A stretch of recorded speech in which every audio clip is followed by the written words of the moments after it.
Hey guys, just wanted to share something that was a cool experience just this morning. I've been really convicted by something last week. It was this guest speaker at this conference I was at, and he talked about in Luke's gospel. Luke talks about how meticulous he was, how he investigated everything, and he basically followed Jesus around for his entire ministry, pretty much with a notepad and a pen, writing down everything. And Luke writes that Jesus often withdrew to be alone with the Father in prayer. And that key pastor asked the question, if someone walked around with a notepad and a pen following you for a week, would they be able to say the same thing? That it was that important to you to get away in the quiet and in solitude alone with the Father. And he also said not just putting in your AirPods and being alone with man-made, manufactured sound, but alone and quiet in nature. And so that's what I did this morning. I made time for it, and wouldn't you know, God showed up. I was listening to the birds. I was quiet. I was praying. I was like, God, what do you want me to hear from you?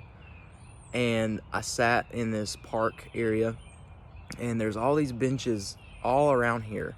And of all the benches, the one that I'm sitting beside of has a Bible verse in 1 Timothy. And I'm like, all right, God, I don't think that's coincidental. What do you want me to read? So I go to that passage, and it talks about Paul's writing and saying he's the biggest sinner of all, yet God's grace was shown on him so that others could see the abundant patience that God has and his love for us. So that's several examples right there, but just like, had I not done this, had God not placed that on my heart to get alone and prioritize him, I may not have encountered that experience this morning. So I just want to encourage you, make time this weekend, make time today to get alone with God and just be in his presence.